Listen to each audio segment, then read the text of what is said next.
A Igreja de Jesus está de portas abertas para receber todas as pessoas que estejam dispostas a viver para Cristo, a viver em comunidade daqueles que realmente querem ser cristãos do céu, que não querem ser só cristãos do que se diz respeito à religiosidade ou à religião, aos dogmas e doutrinas.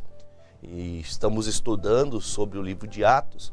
Começamos desde quando o Senhor Jesus deu a missão que ficassem unidos em Jerusalém. Aprendemos sobre o batismo com o Espírito Santo, quando eles foram cheios do Espírito Santo. Vimos o primeiro milagre que acontece através dos discípulos, através dos apóstolos de Cristo. Os discípulos continuaram perseverantes em oração, em comunhão com Deus, e ali então eles são usados pelo Senhor ao primeiro milagre que acontece pela igreja, né? Não a igreja em si, mas o trabalho da igreja começa a surtir efeitos. 3.000 pessoas se convertem na primeira pregação. Eu vou até retroceder um pouquinho. 120 pessoas são cheias do Espírito Santo no cenáculo, no dia do batismo o dia de Pentecostes, os dias que eles foram cheios do Espírito Santo. Logo mais, a primeira pregação de Pedro geram 3.000 pessoas convertidas, aqueles que batiam contra, que eram contra os cristãos, que não aceitavam as pregações de Jesus e também dos discípulos de Jesus. Eles se convertem. E depois do primeiro milagre que acontece, que é o milagre do coxo, que estava à porta formosa, à porta do templo, e ninguém podia fazer nada, vendo os fariseus, vendo os anciãos, vendo os escribas, os saduceus, os religiosos daquela época ficam furiosos porque eles têm palavra, eles têm entendimento da lei, mas não têm poder de Deus. E Pedro, na simplicidade dele, sem conhecimento teológico, sem conhecimento das escrituras, na sua profundidade, ele está agora sendo usado por Deus para curar pessoas a ponto de uma pessoa que está há 40 anos sofrendo com as pernas, com o problema de ser um coxo. Ele tinha um problema dos quais ele era paralítico. Então o Pedro olha para ele e diz: eu não tenho prata, não tenho ouro, mas o que eu tenho eu te dou. Em nome de Jesus Cristo, levanta e anda. O homem levanta. E aí houve um rebuliço. Prenderam João, prenderam Pedro. Tentaram acusá-los para inquirir contra eles, como se eles estivessem fazendo algum tipo de feitiço, alguma mentira. E aí então acontece que o Pedro toma a palavra e diz: vocês prenderam aquele a quem Deus enviou, vocês mataram, vocês desprezaram a pedra de esquina que é Jesus, vocês zombaram de Jesus, e agora nós podemos ver este milagre que todos veem através do poder do nome de Jesus. Então, depois disso, eles fazem uma reunião e eles não conseguem achar o que falar, porque o milagre testificado, o milagre explícito diante de todos, faz com que mais 2.000 pessoas se convertam. Então, dessa multidão de pessoas que viram o milagre, que estavam até contrários ao Pedro e ao João, também se convertem. Então agora a igreja já está com 5.000 adeptos, já estão crescendo. Claro que estou falando no tocante ao início da igreja, né? O livro de Atos dos Apóstolos conta o início da igreja, conta a história da igreja primitiva. A igreja começou com dificuldade, com o pastor sendo preso, com o pastor sendo decapitado, com o pastor sendo apedrejado e aí por diante. E agora, depois que eles intentaram contra Pedro e João tentaram impedir que Pedro e João pregassem e falassem do nome de Jesus. E Pedro e João dizem: olha, melhor para nós é ouvir a Deus do que ouvir aos homens. Quer dizer, podem nos matar, podem nos prender, podem fazer o que vocês quiserem, mas nós vamos continuar obedecendo a Deus. Nós não vamos parar de falar de Jesus. Nós não vamos parar de operar milagres e curas pelo poder do nome de Jesus. Aí então eles mandam que eles vão embora porque eram muitas pessoas e se fizessem mal para eles, não pegaria bem para eles, porque a maioria do povo estava ao lado daqueles que faziam a obra de Deus. E agora, em continuidade, a igreja está crescendo. Aí começa então um ambiente de comunidade, um ambiente de irmandade, um ambiente de uma amizade do céu, uma amizade verdadeira. E é sobre isso que nós começamos hoje. Em Atos dos Apóstolos, nós vamos no capítulo 4, a partir do versículo 32. Nós vamos passar o 4 e vamos para o capítulo 5 também. Vamos começar? Diz assim: era o coração, a alma de a multidão dos que criam. Perdão, eu vou voltar de novo, pastor, eu fui ler o versículo anterior. E era o coração e a alma da multidão dos que criam. E ninguém dizia, ninguém falava que coisa alguma do que possuía era sua própria, mas todas as coisas lhes eram comuns. E os apóstolos davam com grande poder testemunho da ressurreição do Senhor Jesus, e em todos eles havia abundante graça. Eu vou dizer para você que este versículo me chama muita atenção. Porque uma igreja que ela testemunha o poder de Deus, que ela testemunhar é você falar do poder de Deus, é você mostrar o poder de Deus nas orações, na pregação, no ensinamento. A autoridade que não vem do homem, mas a autoridade que vem, a ousadia que vem do Espírito Santo, fez que todas essas pessoas fossem cheias de graça. Eles tinham no seu coração a graça de Deus. Eles viviam cheios do amor de Deus. E eles então tinham isso em comum. O que é algo em comum? Algo que tanto para mim quanto para você é a mesma coisa. Todos eles tinham o mesmo sentimento. Cada um deles trabalhavam unidos, não era um contra o outro. E é difícil lhe falar para você isso, mas os que começam muitas vezes a ficar um contra o outro acabam fazendo que a graça se espalhe, a graça não seja transmitida às pessoas, que elas não conheçam a graça de Deus. E falar em graça, aqui a gente poderia abrir um leque enorme. A graça de Deus, ela é muito profunda. E aqui, quando acontece isso na igreja, a igreja está crescendo, estão em comunhão, eles estão cheios da graça de Deus, e outras pessoas ouvindo o testemunho do Evangelho, ouvindo o testemunho de Cristo Jesus, estavam se agregando a essa igreja. Aí acontece o seguinte, versículo 34, não havia, pois, entre eles necessitado algum, porque todos os que possuem herdades ou casas, vendendo-as, traziam o preço do que fora vendido e o depositavam aos pés dos apóstolos. Quer dizer, o coração deles se tornaram generosos, eles entenderam, ricos e pessoas medianas pensando na questão financeira, eles entendendo que os menores, os mais pobres, perdiam, por ocasião de se converterem, perdiam até mesmo a condição de fazer negócio, de comprar, de vender. Porque os religiosos, os poderosos, nem negociavam mais com os cristãos, porque sabiam que eles estavam contra a religiosidade deles, o farisaísmo. Estava contra os dogmas que eles seguravam e se prendiam, uma doutrina que, ao invés de libertar, prendia. Então veja que a igreja verdadeira de Cristo está nos ensinamentos de Jesus. Há algumas pessoas que usam destes versículos para dizerem, para usarem, né, no âmbito político, né? Porque a igreja deveria estar sempre apoiando a esquerda, deveria apoiar socialismo, comunismo, que se você procurar estudar um pouquinho sobre isso, que o que significa, né? Em tese é muito bonito, mas na prática não é bem assim. E eu não estou aqui para falar de politicagem, nem esquerda, nem direita, eu sempre uso a mesma frase que o pastor Jaime fala, nós não somos da esquerda, nós não somos da direita, nós somos do alto, nós somos do céu, nós somos de Jesus. Queremos nós que todas as pessoas, que essas brigas de política acabem e se convertam a Jesus e os que podem ajudar e fazer o bem, façam o bem para a população, independente de quem esteja lá.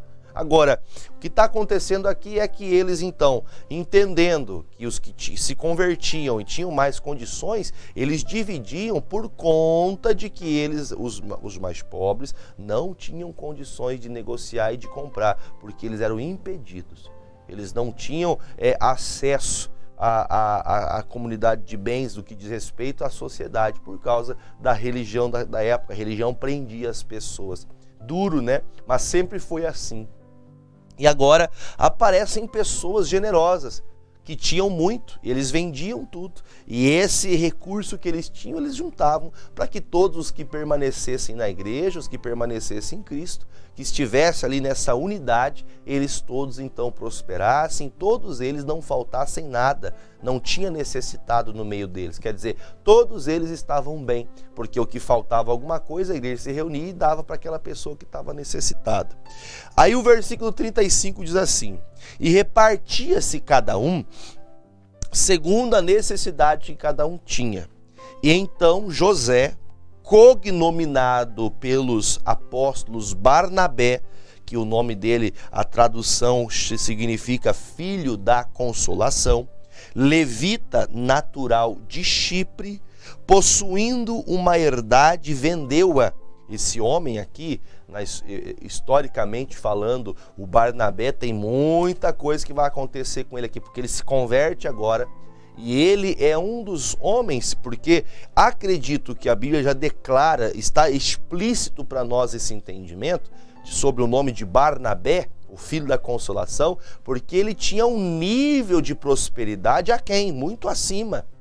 Então este homem, um homem generoso, filho da consolação, levita natural de Chipre, ele tinha uma herdade, ele possuía muita terra. Ele vendeu e trouxe tudo para a igreja. Tudo que eu tenho eu vendi, eu estou trazendo para a igreja para que nós possamos manter essa obra, ajudar as pessoas, para que possamos abrir novos trabalhos, para que possamos divulgar o evangelho. Aí diz o seguinte: e ele depositou aos pés dos apóstolos.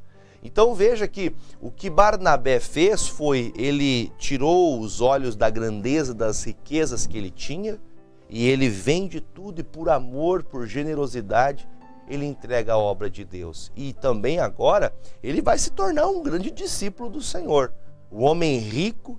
Por isso eu digo a vocês que não importa a condição financeira, a condição na sociedade, não importa em que parte da tua vida você talvez possa ser uma pessoa influenciadora na vida, na sociedade, no trabalho, na cidade onde você mora.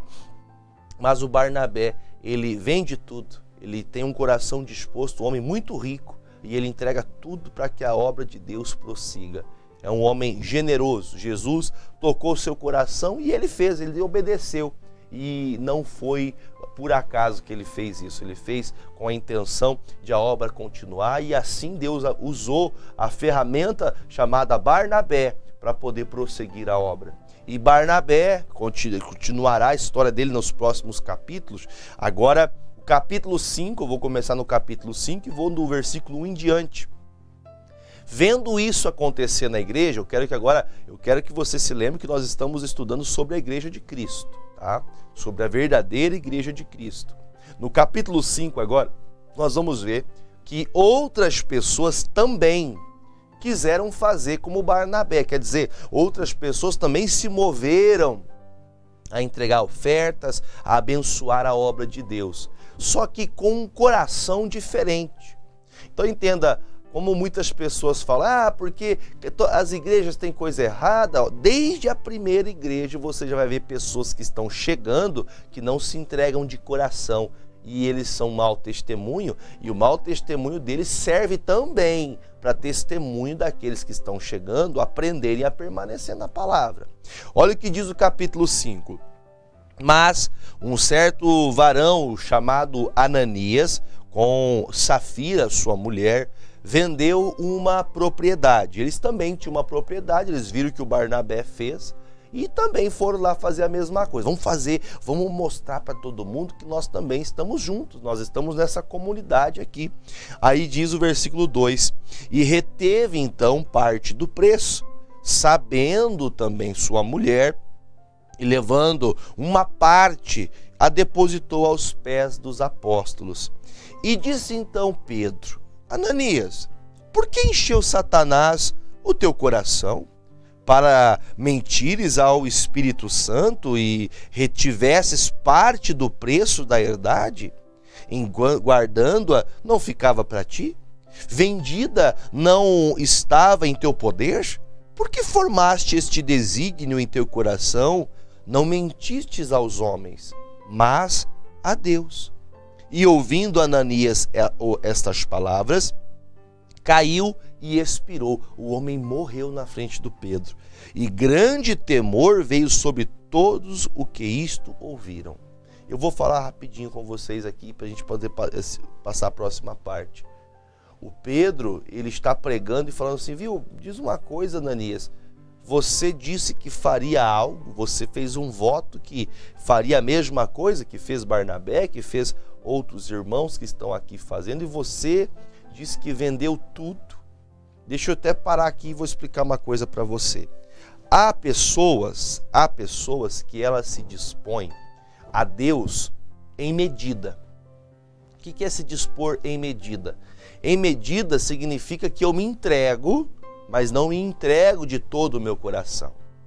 E eles então disporam e falaram, olha, tudo que nós temos, nós estamos entregando. Porque tem pessoas que ela só quer mostrar o que está fazendo. E eu fico pensativo porque o primeiro caso, biblicamente falando, que os irmãos vão tentar passar a perna em Deus, passar a perna, enrolar o Senhor, pensa que a vida financeira, o próprio Pedro fala, nós não temos nada com o seu dinheiro, o dinheiro é seu, você faça dele o que você quiser. Você ganhou, você conquistou. Agora, se você vem falar que você está dando tudo que você tem e está entregando parte, quer dizer, você está mentindo. Então entenda, ninguém é obrigado a se propor a fazer votos, a doar algo à igreja, ninguém é obrigado. Mas a partir do momento que você fala que você fez o tudo, então veja que a questão do Pedro, do Ananias, perdão, a questão dele, primeiramente, é a mentira, ou melhor dizendo, ele queria aparecer.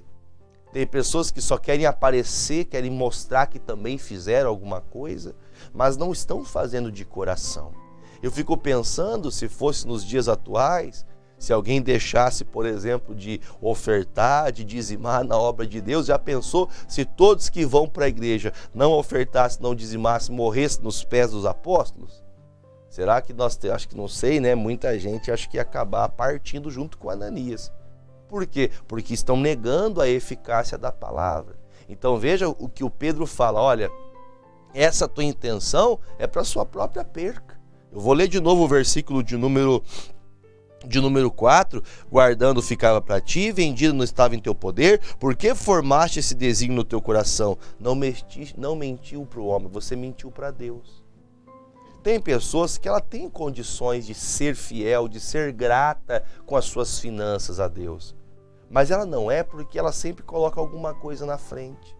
Eu digo assim, irmãos, eu sempre explico, principalmente isso, falo para a igreja, aqueles que já são convertidos. Eu sempre ensino para as pessoas, sempre que você se torna um cristão, antes de qualquer coisa, você primeiro vai à palavra e coloca a Deus à frente.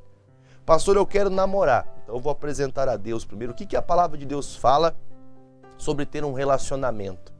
Como que deve ser o homem? Como deve ser a mulher? A Bíblia fala que o homem ele tem que ser como Cristo que amou a igreja, dando sua vida por ela. Então o homem que a senhora deseja casar, que a moça deve querer casar, é um homem que esteja disposto a doar sua vida por amor à sua donzela, à sua esposa. A mesma coisa a mulher, o homem, a Bíblia fala que a mulher virtuosa, quem a achará? O valor dela excede a rubis. Você verá na esposa uma mulher que quer ganhar sua casa sem palavras, que não quer ganhar no grito do marido, que não quer ganhar no grito, na briga, na contenda, que não quer ocupar o lugar do marido, que não quer obrigar o marido a ser, você tem que ser assim, você tem que ser assado, sabe, que não ganha na briga. É tudo pelo crivo da palavra. A mesma coisa, Deus, eu quero trabalhar. O que vai me trazer prosperidade, que não vai me trazer ao meu coração o desejo muito maior da riqueza do que do teu amor? O Davi, um dia ele falou, Senhor, eu quero que o Senhor me sustente com o pão cotidiano. O rei Davi, ele disse, eu não quero nada, além do que me é necessário para o meu dia. Porque se eu tiver algo além, eu posso ter grandezas e esquecer do Senhor. Foi o que Davi disse. Então veja que o que está acontecendo com Ananias é uma mentira. Ele mentiu, ele enganou, ele trapaceou, quer dizer, ele não colocou a palavra de Deus em primeiro lugar. É ali onde está o problema. Lembrando que o próprio Pedro deixa claro, o problema não é seu dinheiro, a terra é tua, o dinheiro é teu, e se você vendeu, teu dinheiro também é. Agora, se você propôs no seu coração esse desígnio maligno, a culpa já é sua. Então veja que muitas pessoas vão deixando as coisas de Deus de lado. Então pense, irmãos, que há pessoas que criticam ofertas, criticam os dízimos, mas a igreja primitiva, a igreja dos apóstolos, ensinando para nós que a fidelidade ela vem do coração. Não minta para Deus. É porque esse mês, sabe quando que você vai passar a dizimar e ofertar com fidelidade a Deus? O dia que você entender que isso é feito por fé, que você faz isso por gratidão, por generosidade. Enquanto você não tem fé para isso, você vai criticar, você vai falar contra, você vai ficar batendo de frente, você vai ficar associando, não, porque o dia que eu tiver bastante eu vou fazer. Sabe quando você vai fazer? Nunca, porque você está mentindo para o Espírito Santo. Veja que o Pedro, ele estava tão cheio da unção de Deus que ele fala, você mentiu para o Espírito Santo. E como que o Pedro sabe disso, pastor? Eu vou te falar para você uma coisa, tá? O Espírito Santo, ele se encarrega em trazer a palavra ao coração, a inspiração da mensagem, e na hora que o Espírito Santo dá esse entendimento ao Pedro, ele dá a revelação para o Ananias, e o Ananias sabia que era verdade. Então, quer dizer, a pregação do pastor pode mexer com você. Você pode até não gostar, mas imagine se acontecesse com você aquilo que o pastor está pregando e te dizendo, olha, o Espírito Santo me revelou isso. A pregação que você está ouvindo é uma revelação de Deus. E aí quando acontece isso com a pessoa meu Deus, por que aconteceu isso? Por causa, nossa, que Deus mau é esse? Não, ele mentiu, ele enganou. Então a Bíblia fala que logo após a morte de Ananias, todas as pessoas, os cristãos, passaram a ter temor. É tão difícil falar isso para vocês, mas tem pessoas que só passam a temer a Deus e respeitar a palavra depois que veio uma barbaridade dessa. Era necessária a morte dele? Era necessária a morte? Era necessário sofrer para que as pessoas tivessem temor? Não. Mas ele errou contra o Espírito Santo e agora ele está colhendo da consequência. Ele morreu. E aí acontece o quê? Qual que agora é o trabalho que os jovens da igreja tinham na igreja primitiva? Olha o que está acontecendo, o trabalho dos jovens. Versículo de número 6. E levantando-se os jovens, cobriram o morto e transportando para fora o sepultaram. Né? Eles não faziam festa junina gospel. Eles não faziam Halloween gospel. Eles não queriam curtir, né, uma música que trouxesse para eles um desejo de pular, de gritar. Não, eles faziam um trabalho bem simples. Eles eram os coveiros da igreja. Quando morria um crente na igreja primitiva, quem fazia o trabalho de enterrar a pessoa morta era o jovem. Veja que acontecendo algo muito sério na igreja. Eles estão tementes a Deus, estão responsáveis com as coisas de Deus. Aí então, não passando somente o que aconteceu com o Ananias, chega a esposa. E disse Pedro, dize-me, versículo 7, e passando o espaço de quase 3 horas, depois de 3 horas que o Ananias morreu, a esposa não sabia que ele estava morto, entrou também sua mulher não sabendo do que havia acontecido. E disse Pedro, dize-me, vendeste portanto aquela herdade? Aí ela disse, sim, portanto. Quer dizer, ela mentiu a mesma mentira, ou seja, eles já tinham mancomunado aquilo. Esse caso, ele é tão profundo porque você percebe que foi um negócio do marido e a mulher. Eles se combinaram. Vamos fazer assim. Vamos fazer dessa forma, o pastor não vai ver. Nem Deus. Você acha que Deus vai ficar vendo as nossas finanças? Você acha que Deus vai olhar para isso? Então tá, eu vou lá e falo pro pastor isso, você vai lá e fala isso também, tá tudo certo. Aí o versículo de número 8 fala assim, e disse Pedro, 9, perdão. Então Pedro lhe disse, por que é que entre vós vos concertastes para tentar o Espírito Santo, o Espírito do Senhor?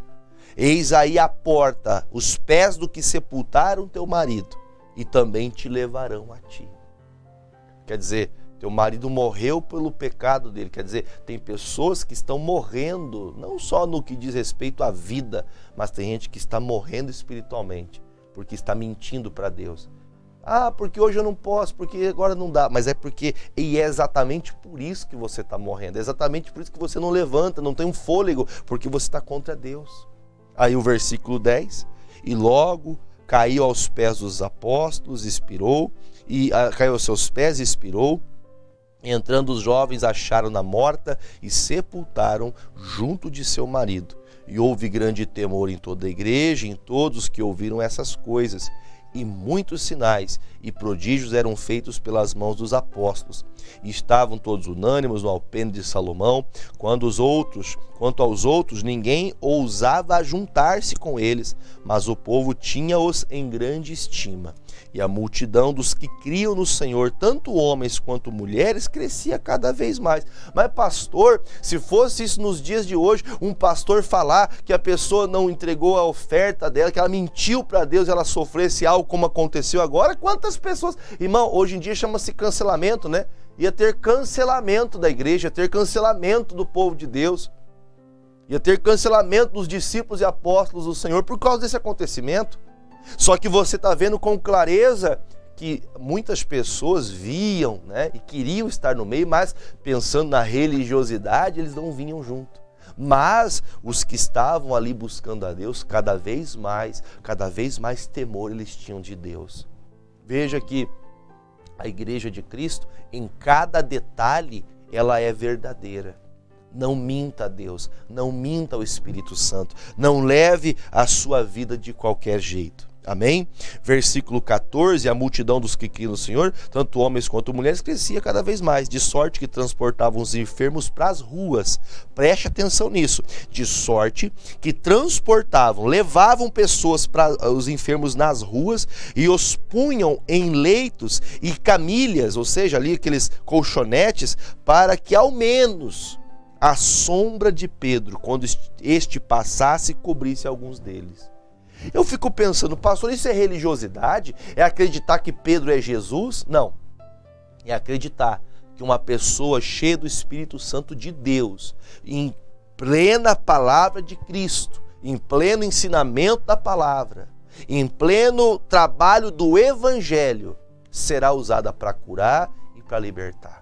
Muitas pessoas não iam até o templo para ouvir a pregação, mas por saberem que essa igreja é uma igreja cheia do poder de Deus, as pessoas que tinham pessoas enfermas em casa, pegavam no colo, colocava deitado no meio da rua, para que quando Pedro passasse, o sol batesse nele e a sombra dele, como se estivesse então se cobrindo essa pessoa doente, fizesse essa pessoa se tornar curada.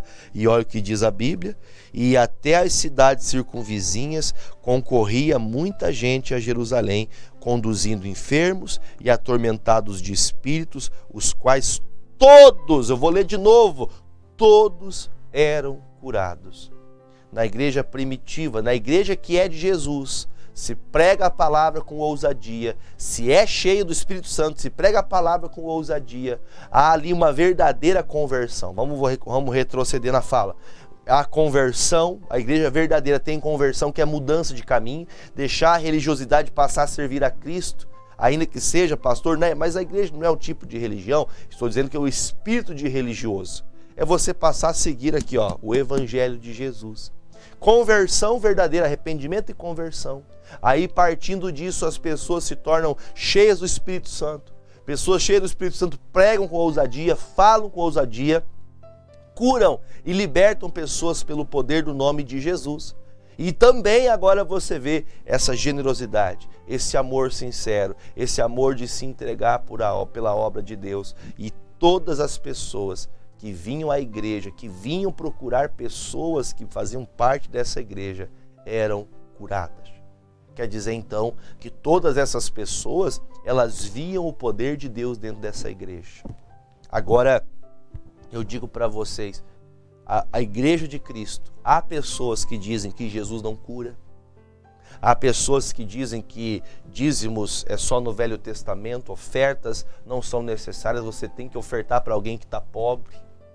Algumas pessoas inventam coisas, tiram conclusões próprias sem base bíblica.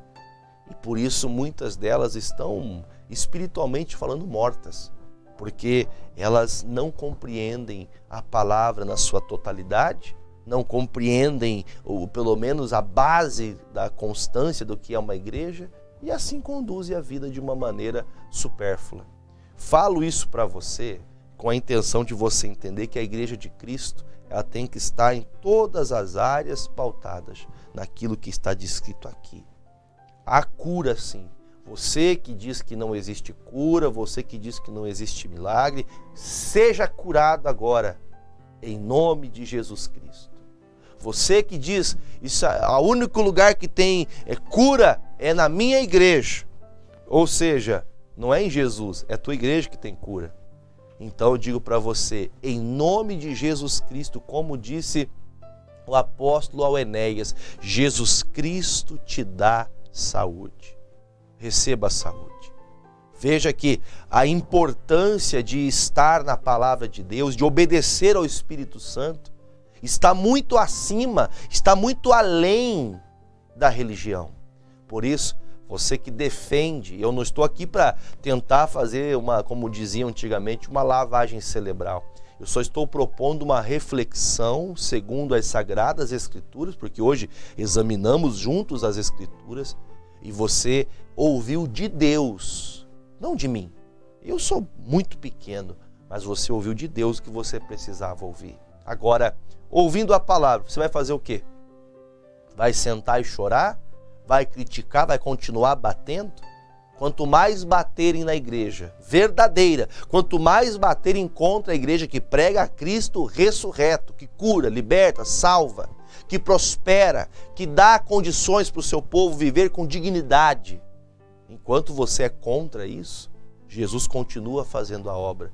E quanto mais bater na igreja de Cristo, mais ela cresce. Porque muitas pessoas estão crendo que Jesus Cristo tem dado saúde, prosperidade, libertação, cura. Jesus tem dado salvação ao seu povo. E assim será até o último dia. Todo aquele que invocar o nome do Senhor será salvo. Amém? Vamos fazer uma oração? Pegue seu copo com água. E eu creio em curas. Eu creio que agora há milagre. Eu quero hoje fazer uma oração especial pelas mulheres. Mulheres, irmãs, você que está comigo agora nessa oração. Eu vou orar por todos, mas especial pelas mulheres. Feche os olhos. Pai, eu apresento ao Senhor estes copos com água, sabendo que do céu o Senhor derrama uma unção. Os copos, canecas, garrafas com água, a garrafa do chimarrão que seja com água. Meu Deus, eu peço que haja uma unção do céu, uma bênção, uma virtude do céu, para que todos que beberem destas águas, se tem alguém doente, alguém com problemas respiratórios, problemas ósseos, problemas de pressão alta, pressão baixa, problemas de hipertireoidismo, problemas, ó Deus, sejam eles em quais partes forem do corpo, do alto da cabeça à planta dos pés. E o Senhor passe agora tratando e curando a todos com o nome poderoso, majoritário nome de Jesus Cristo eu oro. E oro, meu Deus, especialmente, sinto em meu coração, pelas mulheres que estão, meu Pai, algumas mulheres que estão com nódulos, ó Deus, nos seios, caroços. Já tem alguns dias que tenho orado ao Senhor para que este mal saia. E a senhora agora, em casa, a senhora pode agora colocar a sua mão em cima deste caroço. E em nome de Jesus, esse caroço sumiu. Em nome de Jesus, eu declaro esse cisto, esse quisto, esse mioma, esse fibroma, esse carcinoma, retroceda. Em nome de Jesus, saia desta vida. Eu estou dizendo que esse câncer, que seja benigno ou maligno, agora está desfeita a tua obra. Você maldito que colocou essa síndrome de ovários policísticos, que impede que essa mulher venha gerar filhos. Eu estou determinando agora, saia todo este mal agora. Em nome de Jesus, você que está colocando maldito, colocando este mal no útero dessa mulher, eu estou dizendo em nome de Jesus, sai agora. Eu estou determinando essa endometriose. Eu digo agora no trato urinário, onde, meu Deus, há uma infecção profunda.